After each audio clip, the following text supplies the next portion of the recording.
Bueno, gracias. Gracias a las dos por la invitación, a Claudia, a Gisela y a Leandro por la invitación del Ateneo.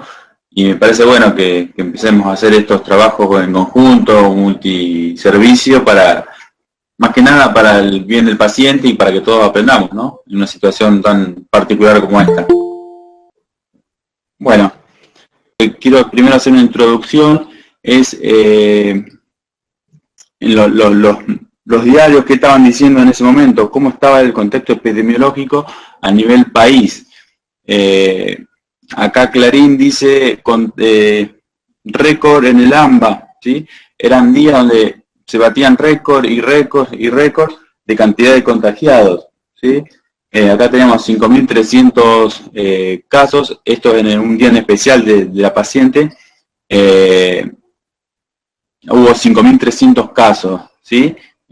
Ahora, si bien hay 15.000, 16.000, ahora parecen pocos, 5.000, pero bueno, son los que se estaban dando en ese momento. Ahora es más desparramado, más a nivel país. Estos 5.300 eran casi todos concentrados en capital y provincia, que es lo que nosotros nos fue llenando la clínica, ¿sí? Otros titulares del diario, Crónica decía que había récord de contagios y de fallecidos. Página 12 remarcaba que de un día para el otro saltaron más de 800 contagios, ¿sí? Y si bien el porcentaje dice que de camas seguía estable, de camas de terapia intensiva y demás seguía estable, pero eran días de mucha incertidumbre, de mucho nerviosismo, de mucho carga emocional, donde se venían días difíciles, porque ya habían pasado varios brotes de contagio del personal, y se veía que la clínica estaba cada vez más llena, y bueno, nosotros ahí, en el medio de la trinchera, como decían algunos. El interior estaba más o menos tranquilo, estaban empezando a ver algunos casos, se estaba empezando a hablar del plasma, decían que había 2 pacientes que se habían recuperado por plasma, que habían utilizado plasma y se habían recuperado. Después se demostró, se estudió que el plasma no llega a tener un gran efecto en el paciente, ¿sí? Después otros diarios del interior, de Córdoba, saltó de 7 a 51 días, o sea que también el interior estaba empezando de a poquito a subir en casos. En cuanto al contexto epidemiológico en Capital, la cantidad de casos que teníamos en Capital en esa fecha, el 22 de julio, fueron 830 casos, ¿sí? Y días anteriores había habido menos, entonces eran todos los días sumando más casos y más casos y más casos. La ocupación de cama en IMAC, en la fecha esta del 22 de julio, que es el día en especial de la paciente, estábamos a una capacidad del 86% de camas ocupadas de terapia intensiva, ¿sí? Creo que todos más o menos conocemos el sector de las camas de las terapias de IMAC, ¿sí? Tenemos la UCO, que fue destinada a pacientes positivos, a pacientes COVID positivos, la terapia planta bajas, que en su momento era una especie de triage donde llegaban los pacientes, se los hisopabas, y de ahí se iban o a la UCO o a la terapia del segundo piso, ¿sí? Y la terapia del segundo piso, que era la de pacientes de otras patologías, ahí vemos que la terapia de planta baja estaba totalmente llena, 6 camas llenas, la UCO tenía 1 cama libre y la terapia del segundo piso tenía 2 camas libres. Igualmente hay que destacar que en este momento había 3 terapias intensivas funcionando como terapias intensivas, ¿sí? Con la complejidad de una terapia intensiva, con la complejidad de las terapias del segundo, que estamos acostumbrados a tener en el segundo piso, ¿sí? La UCO llena de pacientes ventilados, en forma con patologías agudas, con muchas conductas activas para hacer. La terapia de planta baja también, porque en su momento había pacientes ventilados, pacientes descompensados, que eran sospechosos, pero ya la mayoría eran positivos, y la terapia del segundo piso, que también seguía con los pacientes de arrastre que venían de antes de la pandemia, y lo que se fueron sumando algunos dados de alta de COVID, otros de otras patologías y demás. Entonces eran 3 terapias intensivas trabajando simultáneamente con 3 equipos nuevos, porque se tuvo que distribuir el personal, se tuvo que distribuir, ir algunos a la UCO, otra terapia de planta baja, seguir reforzando la terapia del segundo piso.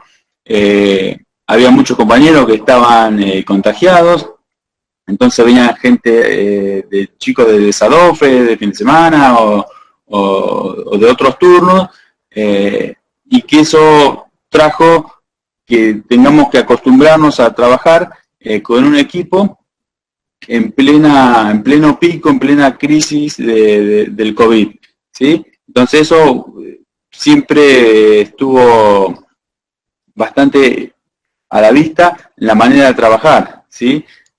Uno siempre está acostumbrado a trabajar de una manera con su equipo, y ahí nos tuvimos que acostumbrar a los ponchazos, a acostumbrarnos sobre la marcha, ¿sí?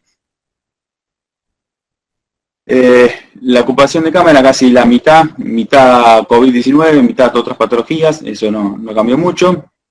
Y bueno, ahora nos vamos a centrar en el caso, ¿sí? Lo vamos a llamar una paciente X, es una paciente femenina de 53 años, con un sobrepeso y sin otro antecedente de relevancia. Hay muchos que asocian a la severidad del COVID por los antecedentes previos, pero se demostró, y lo vimos todo, que hay pacientes sin antecedentes que también el COVID le hace muy mal. Y bueno, la paciente cuando ingresa refiere que tuvo fiebres de 4 días de evolución, con 38 o 38,5, y comienza con un poco más de disnea y de saturación en las últimas 24 horas.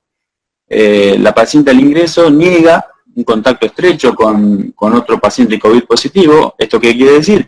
Que se lo agarró en la calle, ¿sí? En el supermercado, en la calle, en la vereda, donde sea. No tuvo contacto estrecho con nadie, ¿sí? El ingreso a terapia intensiva de planta baja se produjo el 11/7, ¿sí? La paciente estaba vigil, orientada, saturando 87%, colocando una máscara de reservorio a 10 litros, comenzó a saturar al 98%, se revirtió esa desaturación y la paciente quedó vigil, ¿sí? Quedó estable. Ese mismo día se le hace una tomografía donde demuestra, ¿sí? Una tomografía típica de COVID, ¿sí? Donde tiene múltiples infiltrados de opacidad en vidrio esmerilado, ¿sí? De distribución difusa y bilateral, ¿sí? Tipo infecciosa o inflamatoria, con sospecha de COVID, ¿sí? Entonces ya con la tomografía esta vemos cómo los infiltrados, ¿sí? Estos que están por aquí, por acá, en forma bilateral, demostraban que la paciente tenía grandes chances de ser COVID positiva, ¿sí? El hisopado se hizo el 11 de julio, ¿sí? Bueno, el área está en la UTI planta baja, y el resultado claramente fue detectable, ¿sí? La demora en que venían los resultados de PCR eran más o menos 3 a 4 días, depende cuando salía, si antes o después del mediodía, pero bueno, este salió el sábado 11, y tuvimos el resultado el 14. Vamos a hablar un poquito de los hisopados que tomamos en IMAC como servicio de kinesiología. Varios compañeros vi que se conectaron, estuvimos hisopando bastante en IMAC. El primer hisopado se hizo el 12 de marzo, y el resultado fue no detectable, ¿sí? El primer hisopado detectable lo tuvimos recién el 12 de abril, un mes después del primer hisopado. En ese mes nos estuvimos preparando, haciendo clases, de todo, para poder sobrevivir al COVID, ¿sí? Y si tenemos en cuenta el del 12 de marzo al 11 de julio, que es el ingreso del paciente, se realizaron 394 hisopados nasofaringio, ¿sí? Esto, ¿qué quiere decir? Quiere decir que un promedio de 5 hisopados por día se estuvieron haciendo. Parecen pocos 5 hisopados por día, pero si consideramos que son pacientes muy complejos, donde había que hacerles muchos procedimientos, muchas conductas activas, muchos hisopados, muchos vías, muchos cultivos, se estaba laburando en forma intensa. Bueno, la técnica del hisopado, le cuento un poquito más o menos cómo era el procedimiento y la técnica del hisopado. Teníamos que tener un elemento de protección a nivel 3, como la mayoría de atención que teníamos con los pacientes COVID, 2 hisopos, uno nasofaringio y otro orofaringio o bucofaringio, ¿sí? La recepción de la muestra, siempre nos asistía o nos siguen asistiendo la enfermería o algún compañero nuestro, pero casi siempre es el enfermero a cargo del paciente, con la bolsa de bioseguridad, se colocaba los hisopos en la bolsa, se cerraba y esa bolsa iba a un transporte hermético que el cadete de turno lo llevaba velozmente para el laboratorio, ¿sí? Junto con la ficha epidemiológica de gran importancia, si no nos rebotaban el tupper. Bueno, la técnica de hisopado, creo que todos hemos pasado por el hisopo, creo que nadie ha zafado del hisopado, creo que todos hemos sufrido. Nosotros hemos hecho más sufrir que lo que sufrimos, pero bueno, se busca raspar la pared faríngea, ¿sí? Con el hisopo, ingresando por la nariz, hasta la pared de faringe. Y lo mismo por boca, ¿sí? Se busca ir a la faringe por la boca y siempre hay que hacer un movimiento de rotación como para que las células de la faringe pasen al hisopo y se pueda ver la muestra, ¿no? Bien, la intubación de la paciente se hizo el 13 de julio, 2 días antes de tener el resultado del PCR. O sea que se intubó la paciente y todavía no teníamos la confirmación de que sea positiva la paciente, ¿sí? La paciente se empezó a ver que estaba más somnolienta, con mala mecánica ventilatoria, ya la oxigenación la tuvimos que aumentar a 15 litros porque ya los 10 litros no alcanzaban para una buena saturación, igualmente saturaba entre 89 y 90, ¿sí? Esta es la placa previa a la intubación, vemos el parénquima izquierdo, ¿sí? Como ya infiltrados basales fueron desarrollando, algunos en zona media, ¿sí? Eso fue progresando de a poquito, veíamos cómo progresaba la neumonía por COVID. Y bueno, se decidió la intubación y la conexión a ARM. Recuerdo que en ese momento el médico ingresó a la habitación a revisar a la paciente, a charlar con ella, cómo estaba, y le había referido a la paciente que no estaba muy bien, que estaba muy cansada, que ya no podía respirar muy bien, y de común acuerdo decidieron la intubación, ¿sí? Que la intubación se hizo por protocolo, lo estaban haciendo la enfermería y el médico, y lo hicieron realmente muy bien. Ya sin el cubículo de cristal ni otras cosas que habíamos dicho al principio, pero se habían realizado. Y esta es la placa post-intubación, ¿sí? Vemos cómo la paciente fue recuperando mayor cantidad de volumen pulmonar, ¿sí? Pero igual el infiltrado a predominio izquierdo continuaba. La estrategia ventilatoria que usamos en ese momento es pseudoanalgesia, midazolam, remifentanilo y relajantes musculares, atracurios, para lograr un RAS de -5. El volumen Tyral elegido fue 6 mililitros kilos, según su peso teórico. Tuvimos que titular PIP Compliant para ver cuál es la compliance, la PIP, más efectiva. Y arrancamos con un modo volumen control, con 450 de volumen, 18 de frecuencia, 8 de PIP y 50 de FIO, ¿sí? Siempre con un RAS de -5 y una PAFI de 200. Se la intubó con una PAFI de 200. Y una presión plató y un delta P de 13. O sea que teníamos un pulmón que estaba complaciente, ¿sí? Que estaba blando, como decimos a veces nosotros, que podía recibir PIP.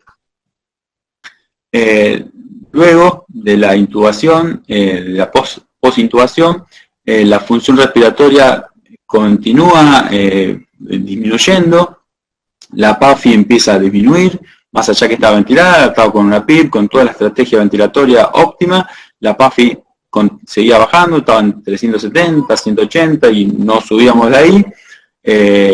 Necesitamos aumentar la FiO2, aumentamos a 0,60 con una saturación de 95, no lográbamos mayor saturaciones que esa. Tuvimos que volver a aumentar la dosis de sedación, tuvimos que agregar propofol para que esté más relajada y vaya surgiendo efecto toda la estrategia ventilatoria que habíamos planteado. Y ya de a poco, días posteriores, 2-3 días posteriores, veíamos como la presión plató, sí, que la presión meseta del pulmón empieza a aumentar un poquito, la compliance empieza a disminuir y el delta P también empieza a aumentar, ¿sí? Ya estábamos como empezando a injuriar el pulmón, ya estaba empezando a ponerse rígido el pulmón. Tan rígido y porque estábamos con mucha PIP, con un volumen un poco más alto para equilibrar la PSO2, entonces ya estábamos empezando a dañarle el pulmón, como decía Antonio ayer, hacerle daño al paciente. Entonces llegó un día, el 16 de julio, 3 días después de la intubación, que amaneció con 150 de PAFI, acá con infiltrados a 4 cuadrantes, vemos cómo bajó el volumen pulmonar en los 4 cuadrantes, ya no representaba, no había muchas zonas de ventilación. Entonces teníamos 150 de PAFI, con 10 de PIP y 0,60 de FiO. Ya mucho más no se podía aumentar. La PIP no se podía aumentar porque ya teníamos un delta P de 15, ya le estábamos haciendo mucho daño al pulmón. Más FiO se le podía poner, pero ya empieza a ser tóxico, entonces ya cumplía todos los criterios para que se haga la pronación. PAFI 150, 10 de PIP y FiO 60. Tenía todos los números para la pronación. Y así fue que se hizo la pronación. Lo pronamos al paciente y otra vez la misma estrategia ventilatoria. RAS -5, volumen Tyral del 6, titulación del PIP, cuidados posicionales y evitar lesiones por decúbito. Y la estrategia era pronarlo 24 horas, dejarlo 12, 16 horas de cúbito ventral, de cúbito dorsal y después volver a pronarlo, que al final no se volvió a pronar, se pronó solo una vez. La técnica de prono, después creo que lo da Claudia y Gaby, estaba también presente Gaby Nieves en la planta intermedia, es el día que lo pronamos, ¿sí? A modo de introducción les cuento que usamos, si bien nosotros teníamos buena prono en IMAC, no se pronaba tan asiduamente, pero siempre un paciente lo pronábamos. Nunca tuvimos mayores inconvenientes, ninguna autoextubación, ni nada de eso, pero con todos los que tuvimos que estudiar y aprender de nuevo para esta pandemia, apareció la técnica, como decimos, de la empanadita, del repulgue, que la verdad que a mí me resultó muy, muy práctico y lo hemos hecho bastante estos meses. Bueno, volviendo a la pronación, vemos como qué objetivos tiene la pronación.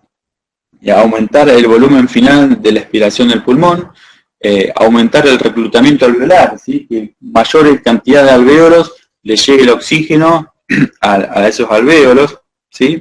Con esto mejorar la oxigenación, mejorar el equilibrio entre las relaciones BQ, entre ventilación y perfusión, ¿sí? Reducir las áreas de Jun, y todo esto produce un aumento en la oxigenación arterial, ¿sí? Ahora vamos a ampliar un poquito esto de relación BQ. Uno tiene el paciente, ¿sí? Boca arriba. Vemos como esta zona dorsal, esta es la columna vertebral, está poco ventilada, ¿sí? La mayor ventilación se da en la zona superior. La mayor llegada de aire se hace en la zona superior, en la zona external, ¿sí? Y la perfusión, ¿qué quiere decir la perfusión? La perfusión es la sangre que llega a la zona alveolar para que el oxígeno que está en los alvéolos pase a la sangre, ¿sí? Esa es la perfusión. La perfusión es los capilares que llegan al pulmón, ¿sí? Entonces, en supino tenemos la ventilación en la parte de arriba y la irrigación, los vasos sanguíneos en la parte de abajo, ¿sí? Entonces, ahí se produce un shunt, un shunt pulmonar. El traspaso del oxígeno a la sangre no se está produciendo. Entonces, nosotros, por más fío que le aumentemos, por más aumentemos al 100% la fío, no va a llegar a la sangre porque no se encuentra en ningún lado la ventilación con la irrigación, ¿sí? Entonces, cuando uno lo da vuelta al paciente, en la zona que queda arriba ahora, en la zona que queda por arriba, se empiezan a aumentar el reclutamiento alveolar y se redistribuye además el infiltrado de la neumonía, disminuye el peso de la masa cardíaca y el abdomen se desplaza hacia arriba. Entonces ahí tenemos una ventilación más homogénea, ¿sí? Y la perfusión no va a variar. La perfusión va a seguir también en la zona que está arriba, sería, ¿sí? Y esto hace que aumente la relación entre ventilación y perfusión, ¿sí? Por eso es que se prona al paciente, para que el aire, el oxígeno que nosotros le mandamos, se encuentre con los capilares y empiece a haber un buen intercambio gaseoso. Bien, las vueltas de cúbito fueron 24 horas después, el 17 de julio, con una PAFI de 300, de 150 que tuvimos cuando la pronamos, nos fuimos a 300 y 450 a la tarde, ¿sí? Fue un éxito la pronación. Sin lesiones por el cúbito, la paciente no tenía ninguna lesión en la cara, ni en el cuerpo, ni en ninguna otra, ni otro lugar del cuerpo. Estos muchos se dan, las primeras pronaciones hemos visto que no sufren muchas lesiones, más que nada porque no está con tanto acúmulo de líquido en el corporal, ¿sí? Ya pacientes que están más tiempo internados, que se los prona, que están más edematizados, y ahí sí empieza un poco más algunas lesiones en la cara, en el pecho, en las rodillas, en otros lugares de apoyo, ¿sí? Y el 20 de julio se empieza a disminuir un poco la sedación. El 22 de julio se decide con una PAFI de 280 hacer una prueba de respiración espontánea. Todos conocemos la famosa prueba de tubo en T que hacemos normalmente en la terapia del segundo piso, que la tuvimos que adaptar por el riesgo de contagio, ¿sí? Entonces se realizó una prueba de 30 minutos a 8.5 con presión de soporte. La paciente estaba con RAS de -3, ¿sí? No estaba despierta, lúcida, respondiendo grandes órdenes la paciente, y esto se produjo 11 días después de la intubación y 6 días después de la pronación. Entre tanto, entre la pronación a la extubación, la paciente se había estado hipertensa, se la estuvo viendo conjunto con cardiología para ver, optimizar la medicación para disminuir la presión arterial. Intercurrió con pico de glucemia, ¿sí? Y bueno, hasta que se la terminó de acondicionar, llegó el día de la extubación, ¿sí? Y acá vamos a ver el momento, el instante en que se retira el tubo, ¿sí?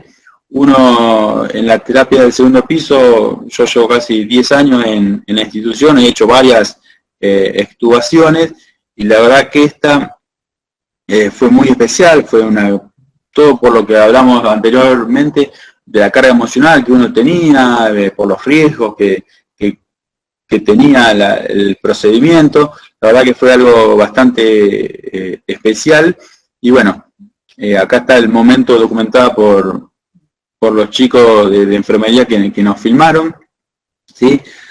Bueno, lo reproduzco y después lo explico un poquito más.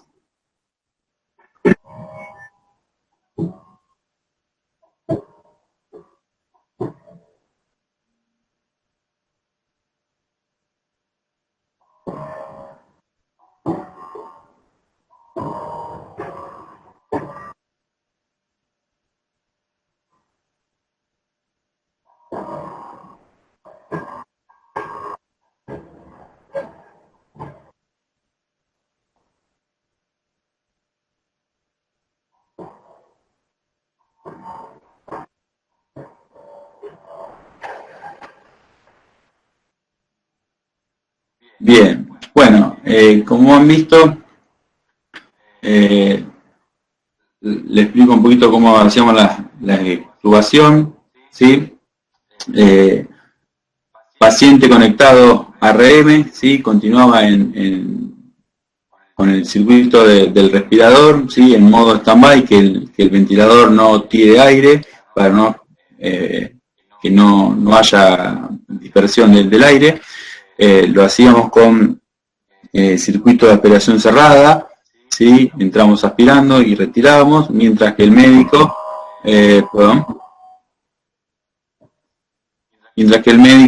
desinflaba el balón, ¿sí?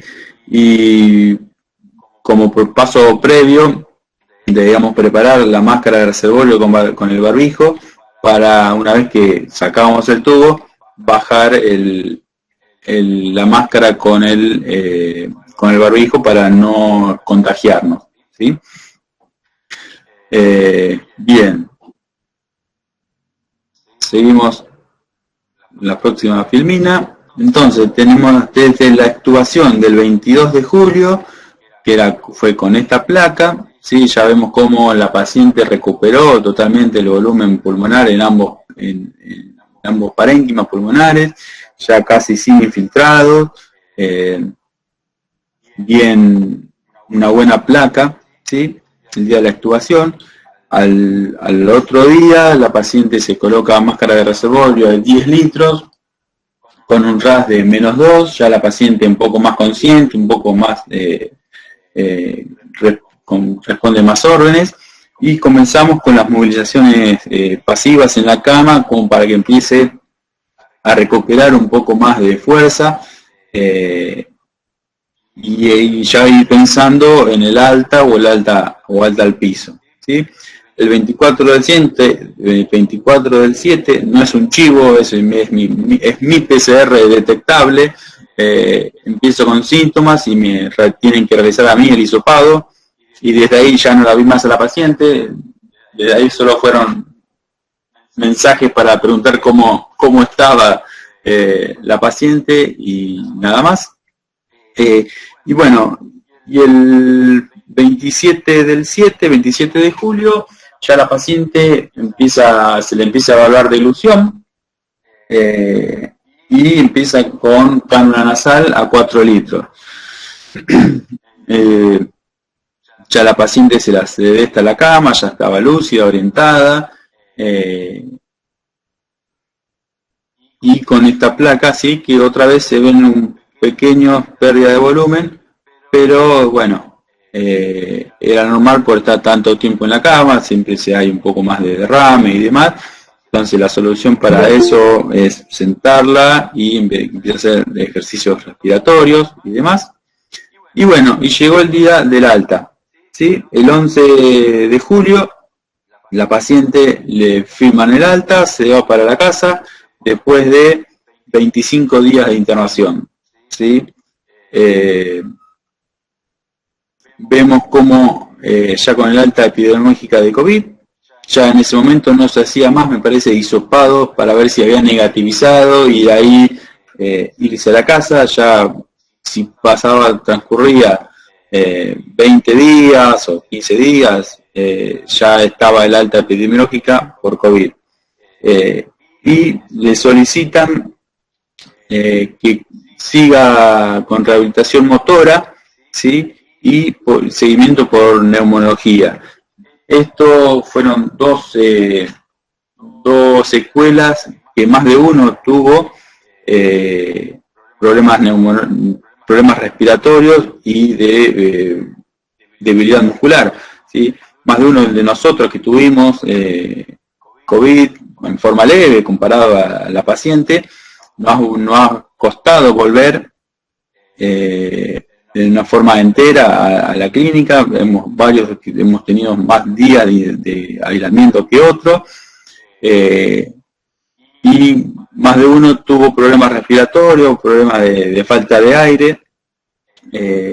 Entonces esto demuestra que si nosotros que fuimos en forma leve o un poquito más, un poquito menos leve, esta paciente que estuvo internada 25 días, pero nada, ventilada, relajada, con la sedación, con todo, seguramente le ha costado varios meses recuperar su basal de función respiratoria y de fuerza muscular, ¿sí? Y esta paciente también fue con la sugerencia de la interconsulta con diabetología, porque ha tenido registros de hiperglucemia por diabetes, que supuestamente no estaba diagnosticada, la paciente no sabía que era diabética, entonces se le indicó esa interconsulta con diabetología. Y yo creo que esta frase, la clave del éxito para el éxito es el trabajo en equipo. Creo que en esta pandemia ha quedado más que demostrado que es así.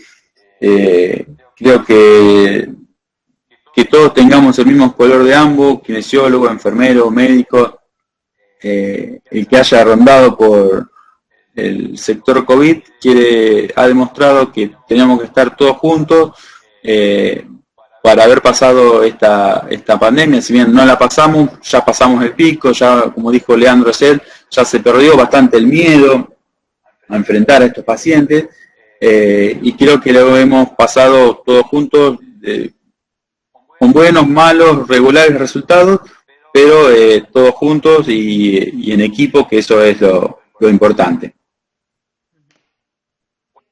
Se escucha. Así que bueno, vamos a continuar con el Ateneo que tenemos en el paciente del contexto COVID. Bueno, como decía Gastón, en este Ateneo nosotros decidimos presentar un paciente con varias, decir, bueno, ¿qué paciente podemos presentar en el Ateneo? Varios episodios que fueron pasando, ¿no? Ayer el doctor Coronel contó bien, explicó, relató la bibliografía, toda la parte que es un paciente COVID, así que vamos a enlazar un poco la parte teórica con lo que estamos implementando, con lo que se hace en la parte de enfermería y junto con la parte de kinesiología.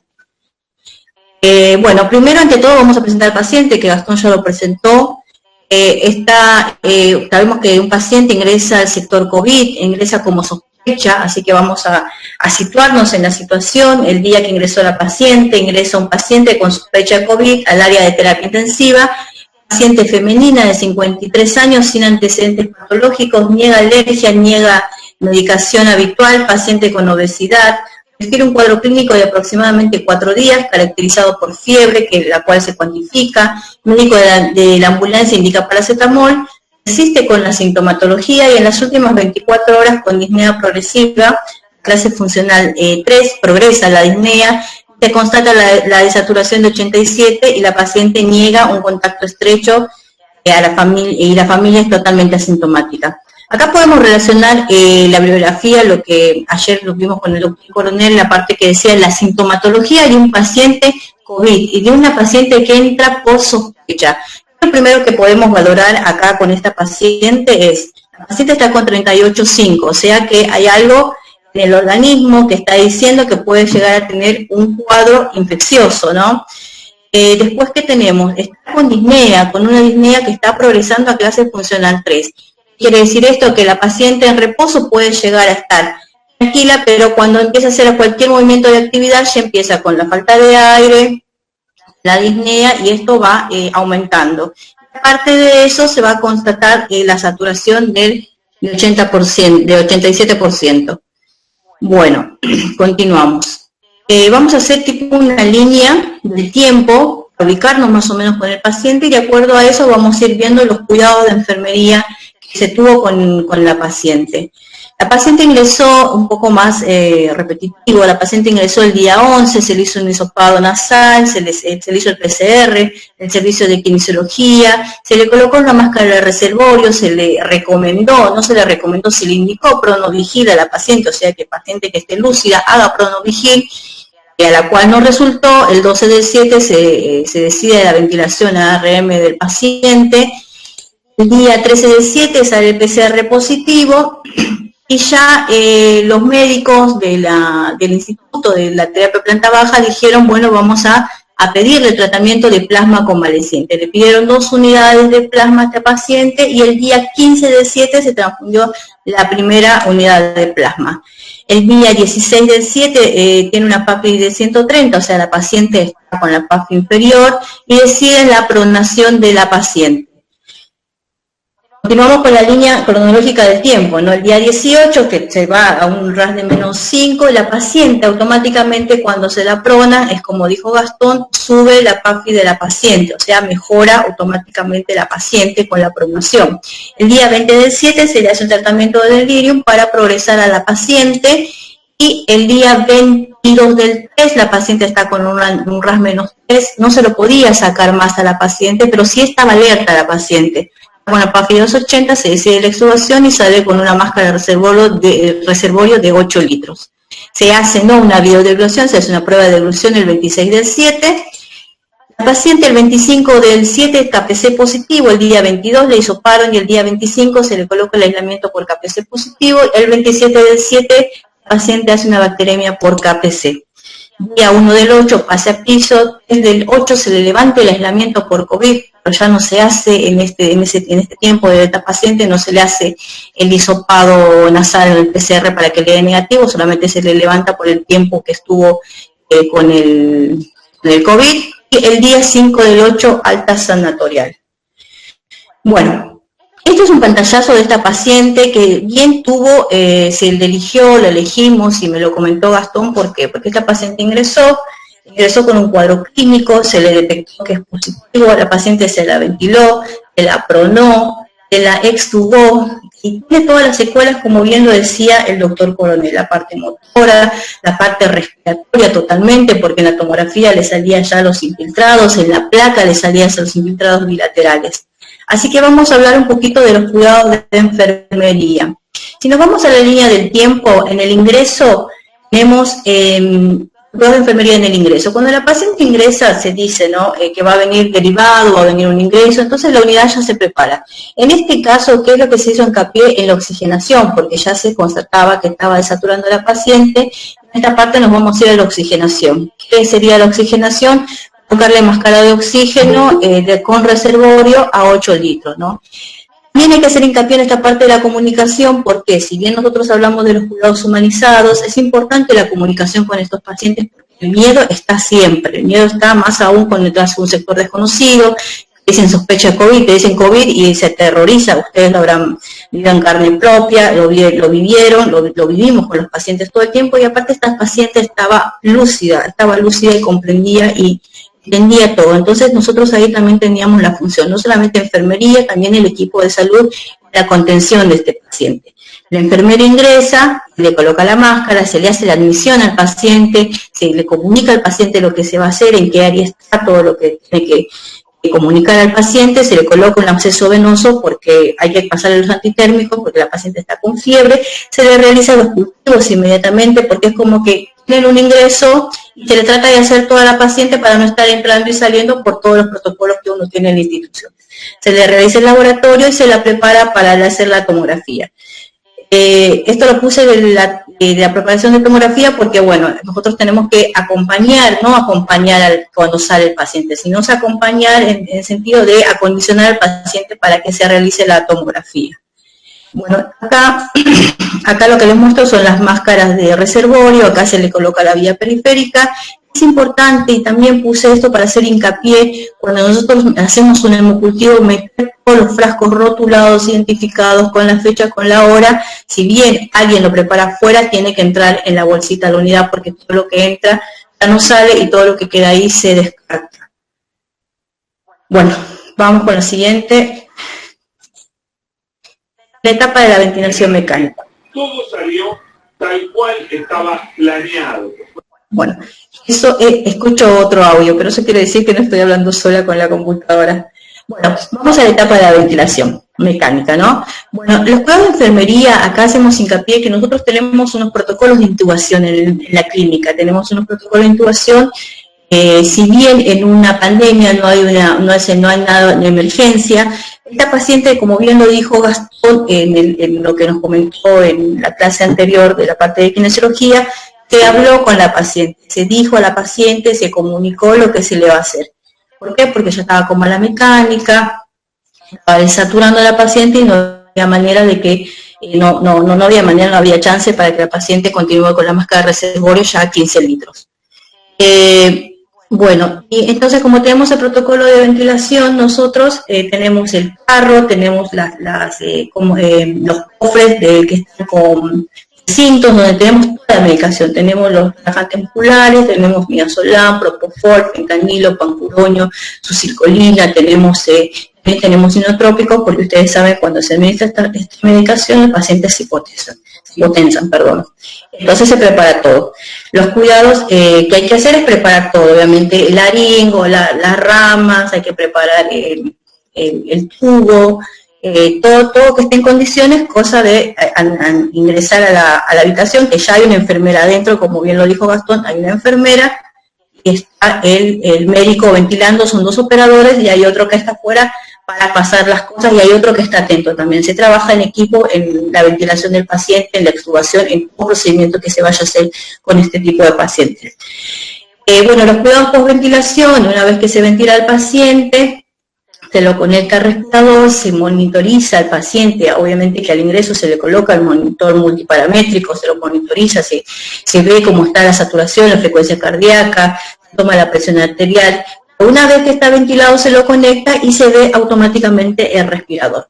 Cómo están las curvas, cuánto volumen entra, cuánto está saturando el paciente, y ahí se oculta el paciente y se hace la fijación, se infla el balón y se procede para la conexión del tubo endotraqueal. Es importante verificar las drogas acá, porque en este paso ya al paciente vamos a empezar a inducir con la sedación, con la sedanalgesia, que eso ya lo van a preparar y nos lo van a pasar, que es así como se trabaja, y lo vamos conectando a las drogas, que serían los paralelos en este caso este paciente tuvo fentanilo, en midazolam se le va colocando los paralelos para llevar al paciente a un RAS de -5. Y también, ya que está todo, se coloca la vía central, se coloca la TAM del paciente, y bueno, en un momento el paciente se hipotensó y se colocó inotrópicos de este paciente, de cada paciente.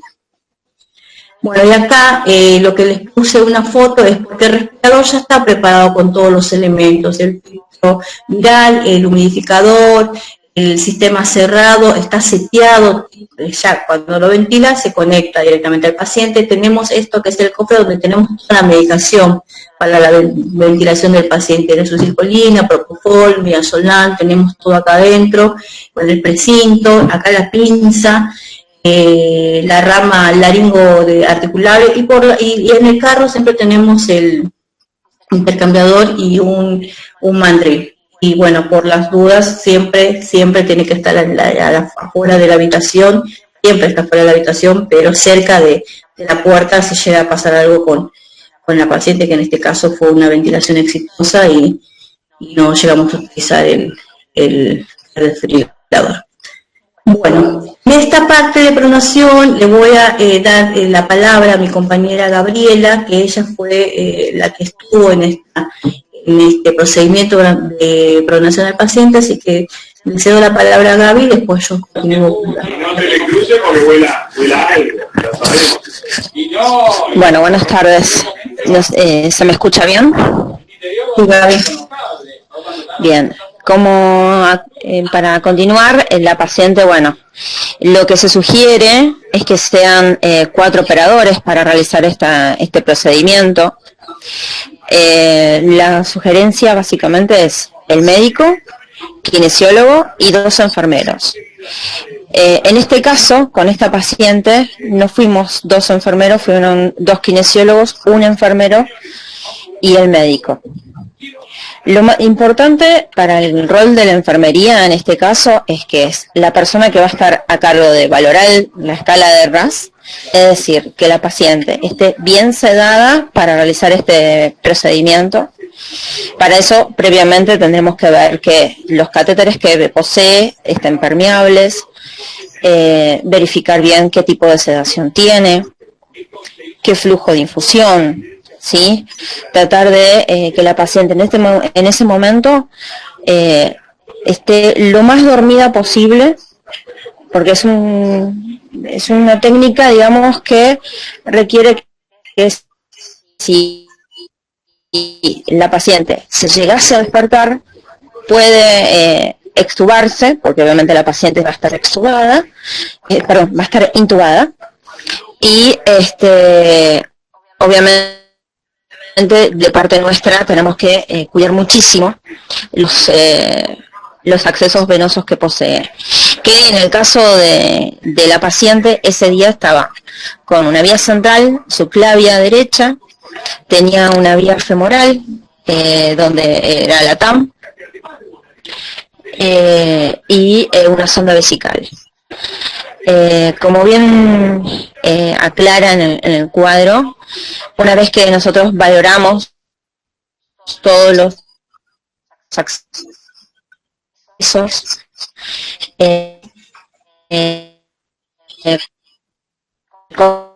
comenzamos con la preparación del paciente, que nosotros utilizamos 3 almohadas para esto, una a la altura del pecho, la otra a la altura de las caderas y una tercera en la pierna. Esto va a ser la facilidad que cuando lo robemos al paciente, lo pongamos en pronación, esto va a ser útil para evitar que se formen lesiones por decúbito. Se le envuelve, se le hace un repule alrededor del paciente junto con las sábanas, ¿sí? En ese momento el paciente queda todo bien en supino, y entre los 4 rotamos al paciente. La sugerencia es que, si es posible, según la disposición de la habitación, si la enfermera puede estar acá de la ventilación, obviamente va a estar en la posición de la cabecera del paciente, ¿sí? Y los demás operadores alrededor del paciente. Posterior, se reposiciona a la paciente una vez pronada, se toma esa posición de nadador, ¿sí? En este caso la paciente, como tenía los accesos del lado derecho, se procedió a extender el brazo izquierdo en posición de nadador, y el otro brazo quedó lateralizado con la palma hacia arriba. Se vuelven a condicionar todos las sondas en la sonda vesical.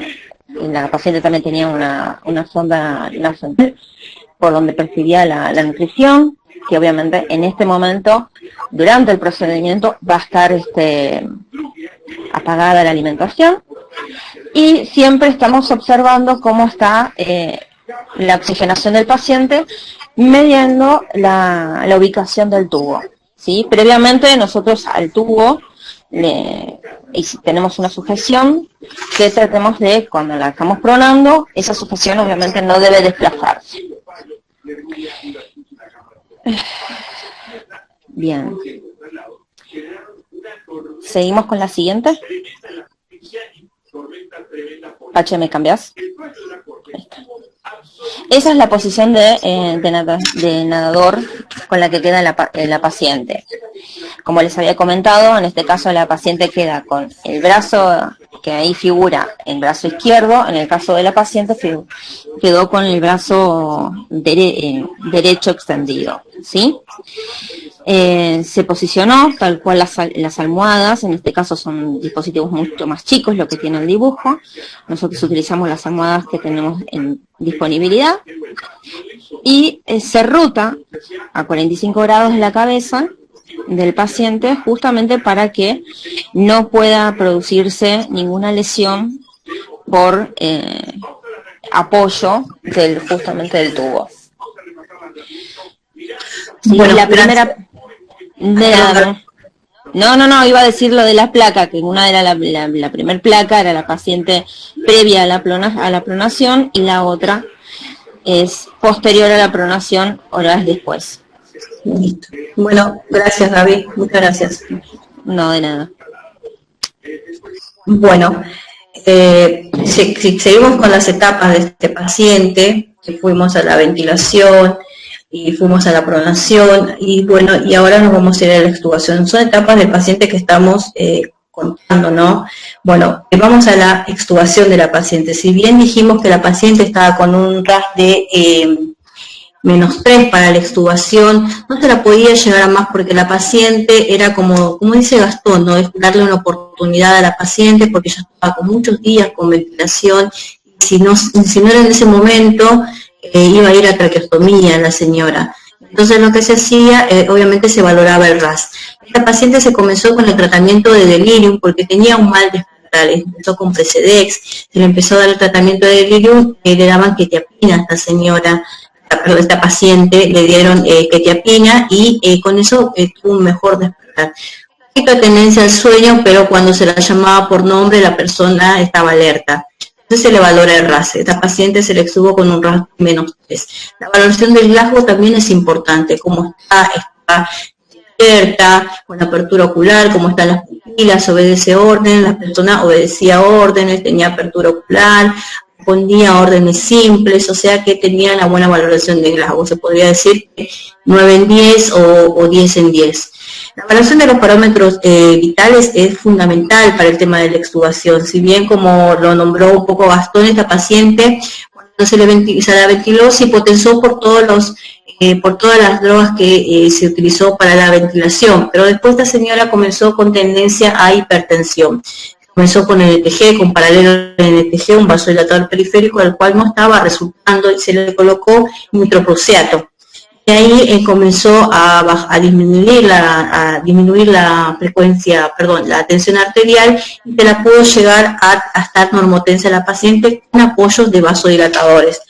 No estuvo taquicárdica, estuvo normotensa con el apoyo de los vasodilatadores, y bueno, los cuidados que tenemos que tener son la medicación que se le está infundiendo. Esta paciente,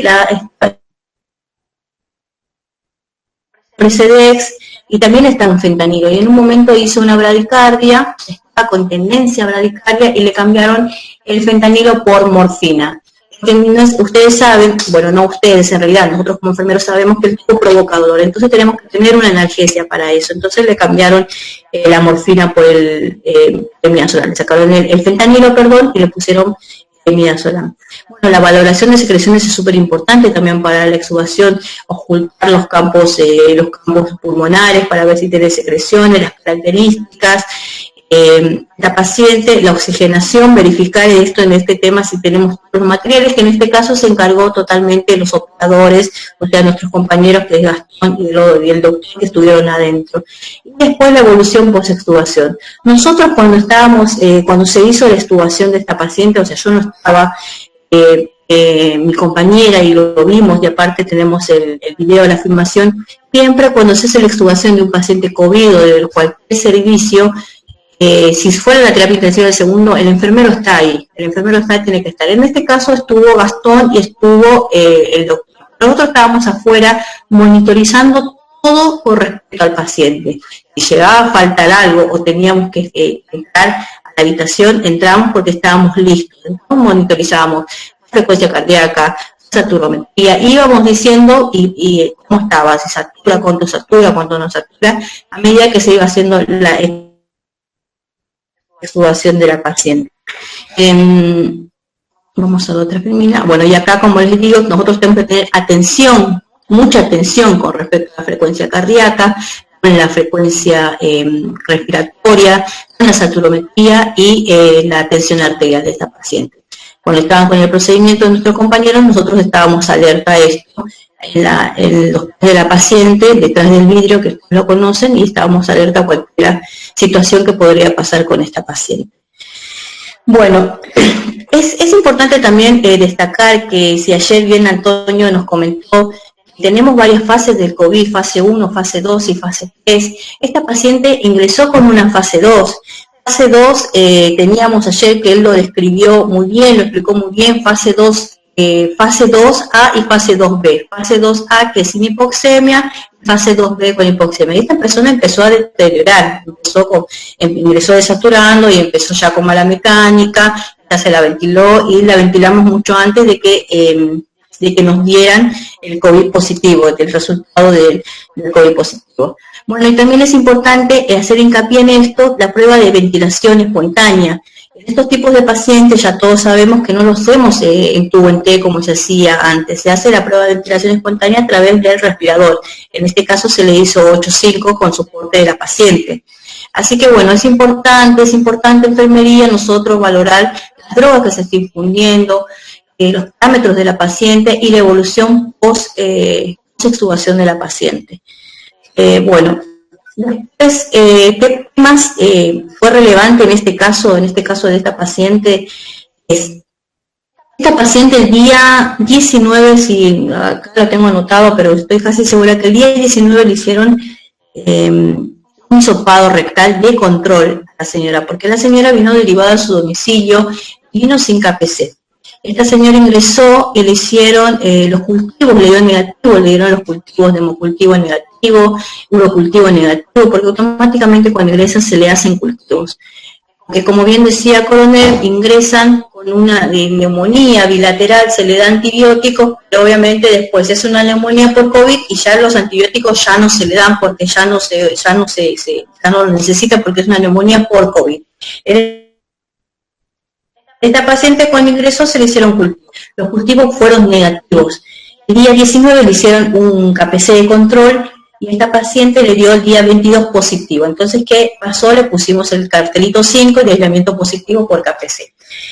Esto es importante porque el KPC no es que tiene patitas y va caminando de un lugar a otro. El KPC lo llevamos nosotros, lo portamos, no nosotros enfermeros, todo el equipo de salud. Esto es importante porque la migración de esto lo transportamos nosotros, lo que transporta la persona en sí, ¿no? O un elemento. También hablando con la infectóloga, me decía, es súper importante también hacer hincapié en esto, que esta señora hizo fiebre después de la extubación, después que se estaba recuperando, la señora empezó con hiperglucemia, se empezó a hacer hipertensión, pero la señora también hizo fiebre, y entonces, ¿por qué? La cultivaron y encontraron en el hemocultivo y urocultivo y en la punta catéter que tenía KPC. O sea que esta señora se infectó, no solamente se colonizó, se infectó por KPC, es una bacteremia, con 38.5. Automáticamente se hace la interconsulta, ¿no?, con infectología y le cambian de antibiótico. Esta señora tuvo vancomerocolistatin, tuvo rifampicina, tuvo vancomicina, tuvo de todo, hasta que dieron con el Avibactar. Bueno, esta paciente, imagínense que le levantamos el aislamiento por COVID-19, pero se fue a su casa con alta sanatorial por KPC por 6 meses. Entonces es súper importante los cuidados que tendríamos que tener respecto a la colonización del KPC. Entonces es importante obviamente el lavado de manos, las limpiezas hospitalarias, y no incrementar el antibiótico, cualquier antibiótico a cualquier paciente. Es lo que hablaba con la gente de infectología. Me pareció algo muy importante como para decirlo. También es súper importante que la paciente, a pesar que estuvo casi un mes o un poco más de un mes, creo que lo dijo Gastón, 90 y pico de días, la señora estuvo mucho tiempo, estuvo ventilada la señora, es una paciente grande, es una paciente obesa, no tuvo lesiones por presión. Eso es súper importante con respecto a los cuidados de enfermería, los cuidados a las reposiciones que se hacen, el cuidado de la parte de kinesio. Y bueno, después tuvo la rehabilitación motora de la parte de kinesiología. Creo que no me olvido nada más, pero a ver. Esta filmina yo la puse, esta diapositiva la puse porque nosotros en el sector COVID, tanto en terapia en UCO y en la UTI planta, tenemos un primer ingreso y un segundo ingreso. Quiero hacer hincapié en esto porque con un paciente que esté estable, en un momento la paciente, tenemos la manera de agrupar las actividades.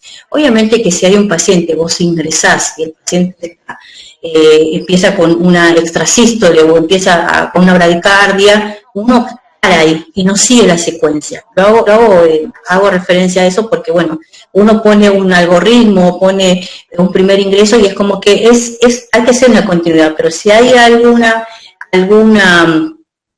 falla en cualquier parámetro que podemos ver, tenemos que inmediatamente actuar sobre eso.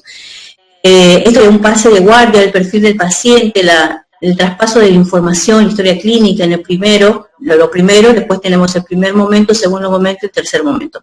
Se realizan las actividades, en el primer momento tenemos que ingresar, o sea, es un ingreso de 3 momentos. En el primer ingreso ingresamos, miramos el monitoreo, cómo está el parámetro, qué ritmo tiene, qué frecuencia tiene, cómo está la paciente, si tiene la frecuencia cardíaca, tensión arterial. Automáticamente nos vamos a ver si tiene alguna verificación para alguna fuga, los controles de la paciente, cómo está, en qué modo está, cuánto volumen ingresa, cuánto volumen tiene la paciente y todos los parámetros que tenemos que tener con la paciente. Y automáticamente nos vamos a la administración de medicación.